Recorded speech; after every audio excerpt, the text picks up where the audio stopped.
Yeni bir webinarla tekrar bir aradayız. Lunch and Lead webinarları devam ediyor diyoruz, değil mi Murat? Bugün de farklı nesilleri yönetmek, yeni bir eğitim, daha doğrusu yeni bir webinar. Bugün de bu konuyu masaya yatıracağız. Ses kısmını açabilirsek, evet, Pardon, oldukça gündemde olan bir konu. Sıklıkla doğru. duyduğumuz, bunlarla ilgili takım çalışmalar yapalım dediğimiz konulardan bir tanesi. Herkes hoş geldi, sefalar getirdi. 13'e kadar birlikte olacağız ve başlayalım. Çocuklar artık görgüsüzler, otoriteyi küçümsüyorlar, büyüklere saygısızlık ediyorlar. Büyükler odaya girdiğinde ayağa kalkmıyorlar, ebeveynlerine karşı geliyorlar, öğretmenlerine zulmediyorlar. Ben bunu nerede duymuş olabilirim Karin? Ya şimdi bunu görünce şöyle aklıma geldi. Sen geçen hafta bir veli toplantısına gidecektin sanki. Değil mi? O veli toplantısında mı duydun? Öğretmenlerden mi duydun? Ya da bilmiyorum hani farklı eğitim programlarında duymuş olabilir misin? İlk aklıma onlar geliyor. Çok yerinde tahminler, e, hiçbiri doğru değil. Ah, Hiçbiri doğru peki. değil. Bunu söyleyen Sokrates. Yaklaşık 2500 sene önce hocaların hocası diyeceğimiz eleştirel düşüncenin babalarından, kurucu babalarından Sokrates'e atfedilen bir ifade bu. Tevatür var. Hani o dedi demedi ama şu kesin ki geçen yüzyılın başında yazılan araştırma kitaplarında antik Yunan'da sıklıkla kullanılan ifadeler olduğu söyleniyor. Şimdi böyle bir başlangıçtan sonra Sokrates'e bunu söyleten hayat bize neler yapmaz diyerek konumuza Doğru. başlayalım. Ee, Şimdi uzmanların söylediği 20-30 senede bir jenerasyon değişiyor. 2500 seneyi düşündüğümüzde ne yapıyor bu? Yani hesapla 800 jenerasyon falan mı yapıyor acaba? Tabii Bir şey doğru. yapıyor herhalde. Ee, Oldukça fazla. Dolayısıyla biz kendi hayatımızdaki jenerasyon farklılıklarını düşündüğümüzde aslında çok şey değişiyor gibi gözükmekle birlikte nesiller arasındaki tehditlerin, fırsatların, zorlukların, imkanların çehresinin çok da fazla değişmediğini, sadece günün şartlarına uyum sağladığını söyleyebiliriz. Ha bunu söyledik, o zaman bu webinara falan gerek yok mu acaba? Tamam, hiçbir şey değişmiyorsa hayat normal akışında devam etsin. Tabii ki güncel olarak uğraştığımız zorlukları var. Onları masaya yatıracağız. O çerçevede gündemimiz şöyle ekrana da yansıttım geldi zannediyorum. E, Evet, gayet güzel görüyoruz gündemi. Evet, yani bu nesil farklılıklarını aslında bu çeşitlilik, eşitlik ve kapsayıcılık çerçevesi içinde tabii ki konumlandırmak gerekiyor. Onu o perspektiften bir bakacağız. Her ne kadar böyle işte stereotip olmayalım, kategorilere katmayalım bu işi dediğimizde yine de bir takım farklılaşan özellikler var mı, düşünce tarzları var mı? Onları bir irdeleyeceğiz. E, Her farklılaşan durumda olduğu gibi burada da bir takım fırsatlar arayacağız. Tehditlerden kurtulmaya çalışacağız. Onlar neler olabilir? Onların üstünde bir parça duracağız. Nesillere mikrofon uzatacağız. Bir takım araştırma sonuçları var. Onları, güncel araştırma sonuçları, onları paylaşacağız. Ve nihayetinde de bir reçete olmasa bile bir yol haritası, düşünce biçimi olarak neleri bu dönemde bu amaçla daha fazla parlatmamız gerekiyor, onlar üstünde duracağız. Ee, Şimdi çeşitlilik, eşitlik ve kapsayıcılık yine günün önemli gündemlerinden bir Hı tanesi hı. uzunca zamandır. Ee, Bunlar tabii çok farklı boyutlarda geçerli olabilecek veya üstünde düşünülen kavramlar. Bu boyutların bazılarını, hepsini sığdırmak mümkün değil.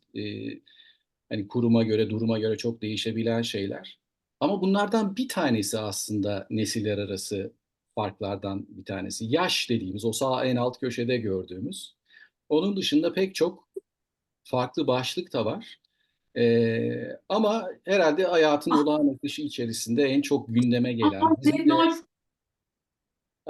Pardon, evet, sesleri kapalı tutabilirsek çok seviniriz. hoş geldiniz herkese Hoş tekrardan. geldiniz bu arada. Gayet güzel bir katılımımız da var. Anne niye yemedi? Evet, şöyle yapalım istersen. Ben evet yardımcı olayım bir dakika. Bir evet, mute'a alabilirsek kişilerin kendi mahremiyetlerini de koruyalım. E, Sonuçta bu unsurlardan bir tanesi jenerasyonlar arası fark. Bunu diğerleri belki daha az gündeme geliyor. Çok sık karşılaştığımız bir şey. Öyle değil mi Karin? Yani biz Kesinlikle. kendimizi baştan tanıtmadık belki. En başta fotoğraflarla o işi halledebiliriz, zaman kaybetmeyiz diye düşündüm ama ikimiz de eğitmeniz. Dale Carnegie'nin eğitmenleriyiz. Farklı rollerimiz de var. Müşteri temasımız var. Eğitimler verdiğimiz için katılımcılarla sık sık bir araya geliyoruz. Çalışan yönetici. Yani diyebilirim ki en çok konuşulan konulardan bir tanesi bu oluyor. Ee, Kesinlikle. Birçok eğitimde karşılaşıyoruz. Hem eğitim katılımcıları hem yöneticilerden hem de kurumlardan bu anlamda aslında çok bize ne yapabiliriz konusunda görüş almak istiyorlar. Ama baktığımızda da bu puzzle'ın sadece küçük bir parçası. Eğer çeşitlilik, eşitlik ve kapsayıcılık gözlüğüyle bakacak olursak aslında küçük bir parçasını oluşturuyor. evet, onun yanında etki faktörü yüksek anladığım kadarıyla. Evet. Ya biz biraz olduğundan fazla emniyet veriyoruz ya gerçekten bunun etki alanları daha yüksek oluyor. O nedenle gerçekten üstüne durmaya değer bir konu oluyor. Başlamadan, daha doğrusu diğer konularımıza, gündemlerimize geçmeden önce e, ekrana bir kare kod yansıttım. Burayı tıkladığımızda umuyorum ki teknik bir sorun çıkmayacak ve bir anketimiz önünüze çıkacak. Cep telefonlarında fotoğrafını çektiğimizde göreceğiz diye tahmin ediyorum. Bir teyit alabilirsem Evet, çıktı. şu anda ben görebiliyorum. Harika. Hemen teyidi vereyim. Buradaki Evet. ifadeler içerisinde bizi en çok tanımlayan, en beğendiğimiz ile en çok tanımlayan 4 tane ifadeyi seçiyor olsak neleri seçeriz? Dolayısıyla 4 tane seçim yapalım. Herhalde bir 2 dakika kadar versek yeterli olacak. Yeterli olacaktır muhtemelen. Valla ben de başladım anketi tamamlamaya. Herkesten rica edelim.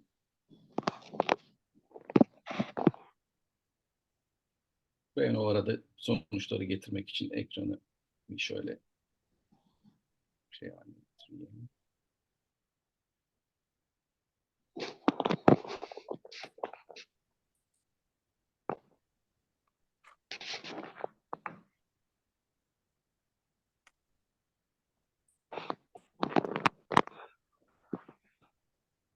Evet, ekranda da canlı olarak görüyoruz şu anda sonuçları.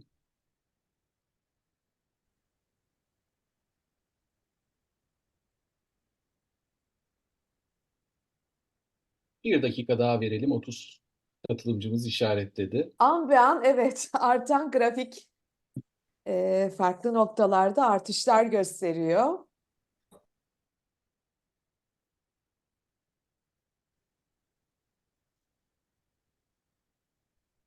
Ee,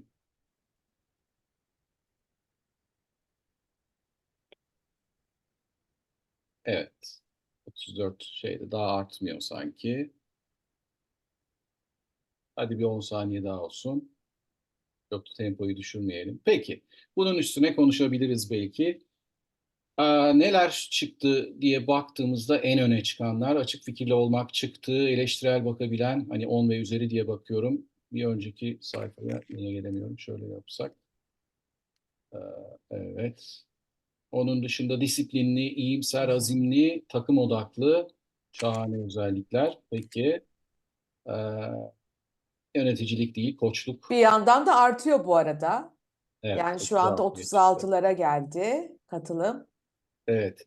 Bu geç oy vermeye gidenler gibi sona kalanlar var. Hani kuyruk olmasın diye herhalde. Peki. Şimdi bunlar ön plana çıktı.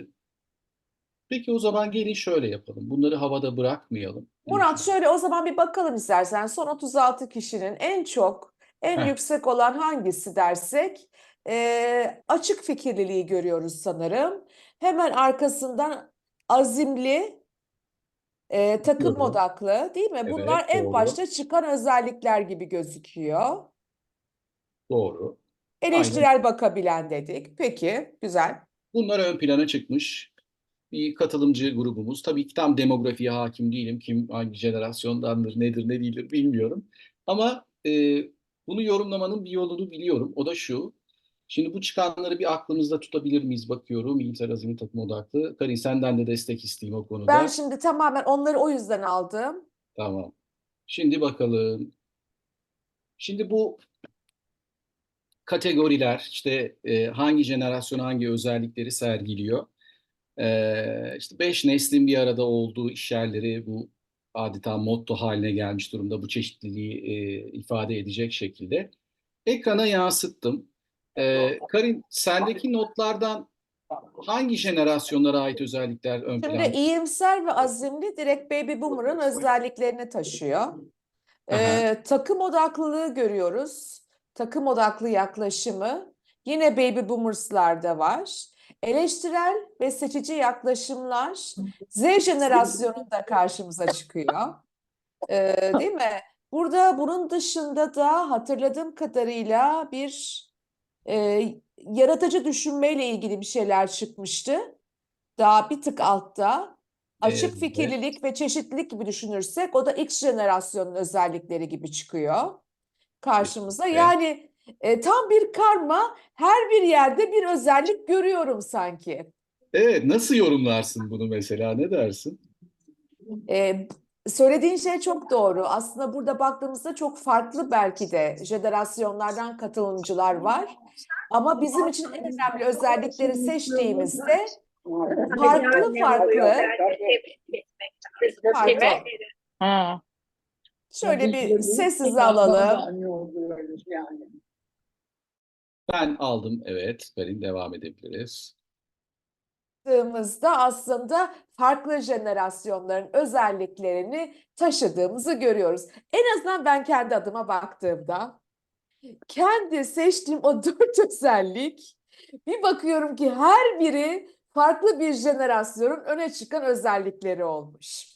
Hani şimdi burada bunları dile getirmeyeceğim ama onlar bende kalsın. Bu 4 özellikte benle aynı fikirdeymiş Burcu Hanım da aynı özellikler çıktı diyor. Doğru. Farklı farklı yerlerde çıktı. Peki ne Güzel. diyelim bu Yani durumda? evet, yani çeşitlilik, eşitlik, çeşitlilik, eşitlik ve kapsayıcılık tarafında bu konuyu masaya yatırdığımızda herhalde bilinçli veya bilinçsiz ön yargıları o masanın dışında tutmak mümkün değil.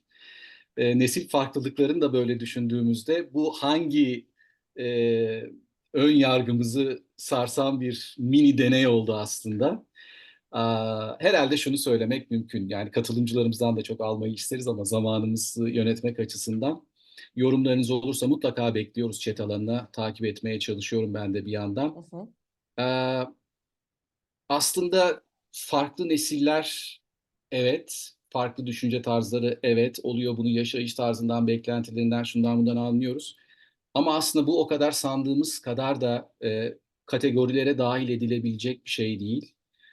O yönüyle aslında belki görece kolaycılık olan farklı nesil kapsamında değerlendirebileceğimiz bir konuyu daha bireysel bazda, evet nesil farklılıklarındaki ana unsurları dikkate almak ama daha bireye indirgeyerek bunu ele almak çok daha herhalde akılcı, mantıklı olacaktır diye bir yorumda bulunabiliyorum bu mini anketten sonra. Yani şunu mu anlayalım? Kalıplara sokmak yerine birazcık daha ön yargılarımızdan kendimizi arındırarak, değil mi? Aynen Burcu Hanım'dan da çok benzer bir şey geldi. Olabildiğince genellemelerden uzak durarak, prototipler yaratıp onlar şunu ister, şunu yapar, şöyle davranır gibi belki ön yargı ve varsayımlarımızdan burada biraz daha kendi bilincimizi arındırarak Ki burada çok güzel bir deneyle de bunu kanıtlamış olduk. Böyle bir bakış açısına ihtiyacımız var. Peki ne dersin? Bunlar bize nasıl bir fırsat yaratır derdin bu anlamda? Güzel. Yani aradığımız fırsat aslında şu, bu farklı nesillerin bir arada çalışmasının getireceği fırsatlar. Hı hı. Zorluklarını da elbette konuşalım ama fırsatlara bir bakmakta fayda var. Bunları bir toparladık. Bu açılardan baktığımızda bir takım fırsatlar gözüküyor. Şöyle bir gözden geçirelim lütfen. Belki bir iki noktayı daha ön plana almak gerekebilir. Oralara yorumlarımızı katalım. E, Dediğim gibi hani sorular Burada varsa bunlara. farklı bir örnek belki getirebilirim. Yani yaşanmış bir örnek. Evet, eğitim programlarında sıkça farklı jenerasyonların bir arada olduğu eğitim gruplarıyla karşılaşıyoruz. Geçtiğimiz günlerde benzer şekilde yine bir problem çözme ve karar alma eğitiminde birlikteydik. Böyle karma bir grupla. Ve en temelde fark ettiğimiz noktada şu oldu. Aslında farklı jenerasyonların o problemi analiz etme, problemle ilgili çözüm yöntemleri önerme ve bir filtreden geçirip karar verip aksiyonu alma kısmında o kadar böyle kolektif, farklı yönlerini ortaya koyduklarını gördük ki o sinerji gerçekten hani orada X ve Y jenerasyonun tecrübesi, işte Z jenerasyonundan bazı üyeler vardı, yeni staja başlayanlar, onların o yaratıcı fikirleriyle karar alma mekanizması inanılmaz aslında önemli farklı noktaları yakalamış oldu. Kesin çok önemli, güzel de somut da bir yaklaşım oldu. Tabii ki bunların her birinin altını açma şansı var. Bu o fırsat başlığının altında ne gibi alt fırsatlar yer alabilir? Sonda yer alıyor belki ama kapsayıcı kültürün teşvik edilmesi, farklı nesillerin bir arada verimli bir şekilde çalışabildiği ortamların e, hani belki bir işveren markası diyelim dışarıdan da bakıldığında cazibesinin daha yüksek olacağını söylemek mümkün olabilir. Esneklik değil mi? Önemli bir kavram. İçinden geçtiğimiz bu işte ekonomik koşullar, VUCA dünyası, BANI dünyası diyoruz. Farklı kuşaklardan gelen çalışanların oluşturacağı bir iş gücü aslında e, değişim karşısında da genelde daha uyumlu bir yapı sergileyecektir diye düşünüyorum. Bunların her biri kritik birer fırsat haline geliyor. Tabii ki şirket özelinde bakmak lazım. Fırsat durumdan bağımsız bir şey değil. Onu da değerlendirmek gerekiyor ama bir fikir vermesi açısından bunu paylaşalım istedik. Bu noktada yine birlikte çalıştığımız paydaşlarımızdan Karin istersen sen şey yapabilirsin ben videoyu ayarlarken. Elbette yani burada aslında birlikte çalıştığımız firmaların böyle gruplarla çalışan yöneticilerinin fikirleri çok önemliydi. Son dönemde yine yürüttüğümüz projelerden bir tanesi olan Recordati İlac'ın sağ ekibiyle yürüttüğümüz eğitimde şunu fark ettik ki çok farklı jenerasyonlardan katılımcılar var. Peki kurum ve satış yöneticileri bunu nasıl ahenk içerisinde onları uyumlayarak birlikte çalışmalarını teşvik ediyorlar. Burada da Recordati'nin satış direktörü Hakan Bey'in görüşlerini bir dinleyelim. Bakalım neler yapıyormuş. Bilgisayarın sesi gelsin diye açtım ama umarım gelir bakalım. Hakan Kırk. Günümüzdeki takım liderlerinin çektiği en büyük sıkıntılardan birisi kuşaklar arasındaki farklılıktan dolayı kuşakları yönetebilme becerisi. Bir tarafta Z kuşağı adını verdiğimiz proje odaklı fakat ekip çalışmasını sevmeyen, bireysel çalışmayı daha çok benimseyen arkadaşlar bulunacak bir grup. Diğer tarafta ise ekip çalışmasını çok seven fakat yenilikleri çok benimsemeyen, proje üretmeyi pek istemeyen arkadaşlar oluşan başka bir grup. Ben ne yaptım? Bu Z kuşağındaki proje üretme yeteneği yüksek olan arkadaşlardan proje ekibi oluştu. Daha sonra bu proje ekibindeki arkadaşlar kendi bölgelerinde bu projeleri geliştirerek takım arkadaşlarıyla beraber bu projelerin olgunlaşmasını sağladık. Daha sonrasında bu projeler hem bölge müdürlerine hem bana hem de genel müdüre kadar bazı projelerin sunulmasını sağladık.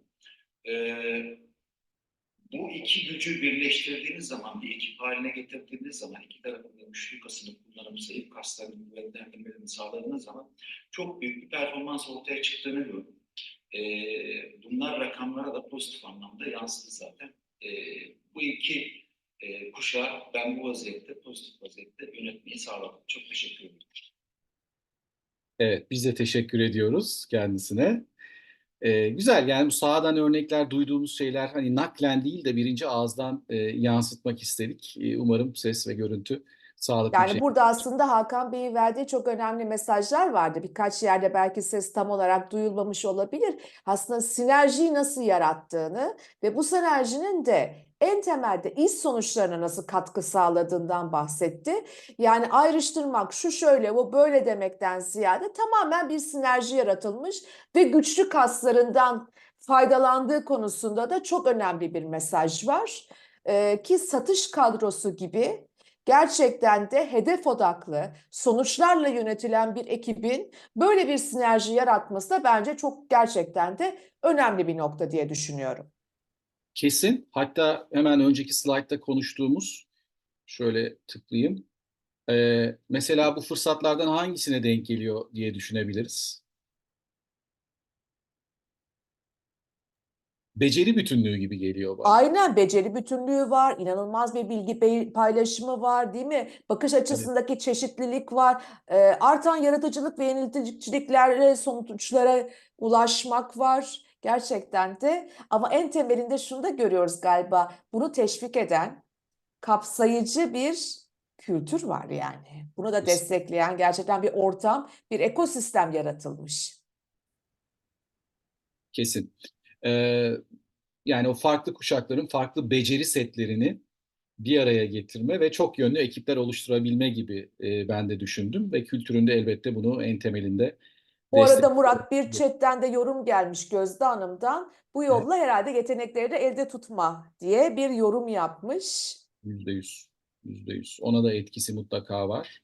Ee, Zaten bu kafa yapısıyla, bu bakış açısıyla yönettiğimizde farklı nesilleri sadece bir yere değil birden fazla yere bunun olumlu etkilerini görüyoruz. Hatta zorlasak pek çok farklı noktalara da gider o fayda o anlamda düşündüğümüzde.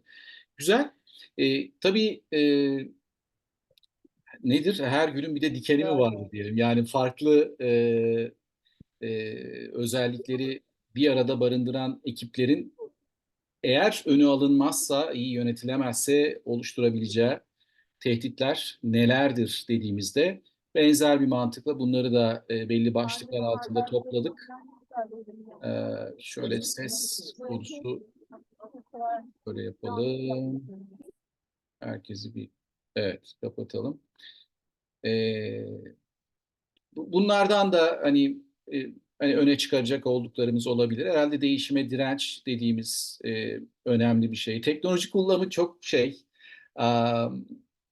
bu yeni nesil için hep yeni çalışma gücüne katılan arkadaşlarımız için tech native deniyor. Yani tek dünyasına doğdular. Dolayısıyla o onlar için bir böyle öğrenilip adapte edilmesi gereken bir şey değil. Zaten normal hayatın akışı içinde olan bir şey. Ee, Ama benim için örnek olarak veriyorum. Öyle değil. Benim adapte etmem gerekiyor. Buradaki farklı bakış açıları, yeterli teknoloji kullanılamaması gibi şeyler öne alınmadığında şirketlerde birer tehdide e, dönüşebilir. Takım yönetimi açısından da baktığımızda. Ne dersin Karim? Burada şeyin var mı? İstersen araştırma sonuçlarına geçelim. Yavaş yavaş. Olur. Şunu sormuşlar, tabii interaktifte yürümesi açısından fırsat ve Tabii. tehditler kısmında hangi kaynaklar? Hani sanırım tek bir kaynak değil, birkaç kaynağı bir arada toparlayarak bu kombinasyonu yarattık. Bu Belki onu bilgilerin söylemekte kaynağı fayda mı? var. Bu Evet. bilgilerin kaynağı. Bunlar bizim hani bilgilerimiz, tecrübelerimiz, gördüğümüz, ettiğimiz araştırmalarımızın sonucu. Birebir yaşamadığımız, hissetmediğimiz hiçbir başlığı buraya koymadık. Dolayısıyla hani şey olarak da, hani görüntü olarak da arkadaşlarımız, katılımcılarımız alabilirler, şey yapabilirler. Farklı farklı şeylerimiz var, kaynaklarımız var. Başta kendi tecrübelerimiz olmak üzere. E, Şöyle diyelim. Nesillere mikrofon uzatacağız demiştik. Hızlıca bir onlara bakalım. Ne diyor nesiller kendi perspektiflerinden baktıklarında? Bu aşamada aslında karma bir şey. farklı nesillerin bir arada çalışması olumludur. Katılır mısınız diye sorulduğunda bunu yapan livecareer.com diye bir insan kaynakları sitesi Forbes'ta da yayınlanan bir makalede referans olarak verildi. Hani kaynak olarak öyle bu araştırma sonucunu verebilirim. Kesinlikle katılıyorum veya katılıyorum diyenler %89. Yani iyi bir şeydir bu. Farklı nesillerin bir arada çalışması. Peki farklı nesillerin bir arada çalışması çatışmaya yol açabilir. Katılıyor musunuz? Büyük oranda katılıyoruz. %78 katılıyor. Olumlu bir şey çatışmaya yönelebilir. Aynı ikisini de söyleyenler aynı insanlar. Buraya nasıl bir yorum getirmek gerekir? Karim, sen ne dersin? En temelinde birlikte çalışmak istiyorlar ama en büyük korkuları veya en büyük aslında endişeleri de çatışma ortamını nasıl yönetebilecekleri. İşte burada yine aslında sinerjiden faydalanırken bir yandan da bu çatışma yerine onların daha olumlu bir tutumla birlikte çalışabilecekleri bir ortamı yaratmak. Yani evet, burada Özgür Hanım'ın da söylediği gibi yöneticinin etkisi var. Elbette yöneticinin bu çatışmayı önleme kısmında çok büyük etkisi var. Burada farklı rol ve sorumlulukların da etkisi var. Yani örnek vermek gerekirse burada yine insan kaynaklarının, kurumun, kültürünün bunu desteklemesi gerekiyor, değil mi? Farklı farklı paydaşların da bunu bütünsel olarak ele alması gerekiyor. Sadece işte iki kişi bunu yönetsin, bu çatışmayı bitirsin gibi bir yaklaşım yeterli olmuyor. Kesin katılıyorum. İlave perspektif belki şunu katabilirim. Buradaki çatışmayı e, olumsuz olarak tabii ki telaffuz ediyor burada ama bunu yapıcı bir çatışmaya dönüştürmek için de ciddi bir malzeme var elde. Doğru. Yani o farklı bakış açıları çatışmaya yol açıyor. Ama bu çatışma bizim aslında arzu ettiğimiz şeylerden bir tanesi. Bu biliyoruz işte Lencioni'nin takımlardaki temel aksaklıklar konusunda çatışma endişesi diye bir şey var. Hı hı. Bu fırsatı bize veriyor.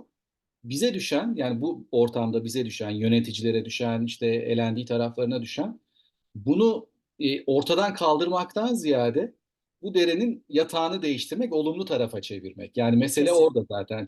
Bunu sönümlendirmek değil. Aslında çatışan ekipler üretkendir, fikir üretirler. O gözle bakabilmek. evet, yani duran gemi dalga üretmez. Sonuçta o dalga o Kesin. gemiye gidecek ki o dalgayı üretsin diyelim. E, Bu araştırmanın bir başka çarpıcı sonucu bu da hani İK tarafında, elendi tarafında bizim hep gündeme gelen konulardan bir tanesi. Pek çok farklı açıdan. Benden yaşça küçük bir yöneticiye bağlı olarak çalışmayı tercih etmem %81. Bu geçmiş iş gücü döneminde zaten çok fazla böyle imkan yoktu. Zaten böyle biraz yaşla kıdem alınır ve yöneticilik olurdu ama bugün yetkinlik setleri değişti, iş tanımları değişti, her şey değişti. Bu daha sık karşılaştığımız bir şey. Bunu da önemli bir veri olarak, e, çalışan bağlılığını etkileyen önemli bir veri olarak herhalde değerlendirmek gerekiyor. E, Son şeyimiz, e, bu araştırmadan aldığımız, paralel aslında benzer bir şey. Bir öncekiyle beraber okunduğunda daha anlamlı olabilir. İnsanlar kendilerine yakın yaşlarda olan insanlarla çalışmayı tercih ediyorlar. Sadece %14'lük bir kısım, ya kaç yaşında olursa olsun ben hani diğer özelliklerine bakarım herhalde diyor tercih aşamasında. Ama onun dışındakiler bir şekilde yaşı gündemlerinin bir parçası haline getiriyorlar. O nedenle de belki programın en başında açtığımız konuyla bağlantılayarak bunu şey yapmak lazım. Çeşitlilik, eşitlik ve kapsayıcılık tarafında aslında almamız gereken yollar olduğunu gösteriyor. Kesinlikle. Sadece %14 umurumda değil diyor karşı tarafın yaşı. Geri kalan kısmı öyle veya böyle e, onu önemsiyor. Oradan bir şey çıkartıyor, mesaj çıkartıyor kendine. Belki hareketlerini ona göre belirliyor. Peki, o zaman toparlayalım. Güzel konuştuk, ettik. Şahane fırsatlar, tehditler, şunlar bunlar. Peki neleri ön plana çıkaracağız? Çıkaralım. Onu da şöyle özetledik. E, Bütün bu işte fırsatı kullanalım, tehditten sakınalım. noktasına bizi neler taşır diye beraber oturup tartıştığımızda öne çıkardığımız yetkinlikler ekranda şu an gördüğümüz yetkinlikler oluyor. Tabii bunların çok altına girme şansımız bu kapsamda bugünün gündemi içinde yok. O nedenle onları ayrıca arzu eden katılımcılarımızla tabii ki sonrasında konuşabiliriz. Belki şurada küçük bir ayrıntı, artık koçvari liderlik, koçvari yöneticiliğin çok daha öne çıktığını görüyoruz. Hı hı. Yani bu artık olmazsa olmaz bir yetkinlik olarak karşımıza çıkıyor. Çünkü dedik ki hani çatışmayı olumluya çevirebilsin, kişileri daha fazla işin içine katabilsin. Tüm bunlar için koçvari, hatta yerine göre de mentörlüğünü de ortaya koyan kişilerin o yönetim tarzına çok daha fazla ihtiyacımız var diye düşünüyoruz. Bir belki ilave kesin. Bu tersine mentorluk da bu kuşak farklılıkları Doğru. ortaya çıktıkça iki taraflı bir mekanizma olması sebebiyle o bütünlüğü de sağlamaya çok fayda sağlayacak. Yani çok konuşulan, gündemde olan bir şey ama ne derecede sağlıklı bir şekilde hayata geçiriliyor? Hani bilmekten yapabilmeye geçme noktasına geldik sanki. O da bir hepimiz için gelişim alanı gibi duruyor. Peki o zaman biz teşekkür edelim. Ne iyi yaptınız, geldiniz, katıldınız. Çok teşekkür ediyoruz. Bunun sonrasında bu konularla ilgili daha detaylı, duruma özel, size özel konuları konuşmak açısından sevgili mesai arkadaşlarımızın bilgilerini burada paylaşıyoruz. Bizimle irtibata geçerseniz seve seve görüşmek, konuşmak isteriz diyelim ve sonraki webinarlarımızda görüşmek üzere sizlere veda edelim. Çok teşekkürler. Biz teşekkür ediyoruz. Evet, kesinlikle güzel teşekkür mesajlarınız için. Harika, kısacık bir session'la aslında konuyu masaya yatırdık. Elbette konuşacak, bu konuda detaylara baktığımızda birçok nokta var. Evet, Hakan Bey de videonun sahibi olarak bize teşekkür etmiş. En çok biz kendisine teşekkür ediyoruz katkılarından dolayı. Teşekkürler. Görüşmek dileğiyle. Sağ olun. Güzel Sağ mesajlar. olun. Hoşça kalın.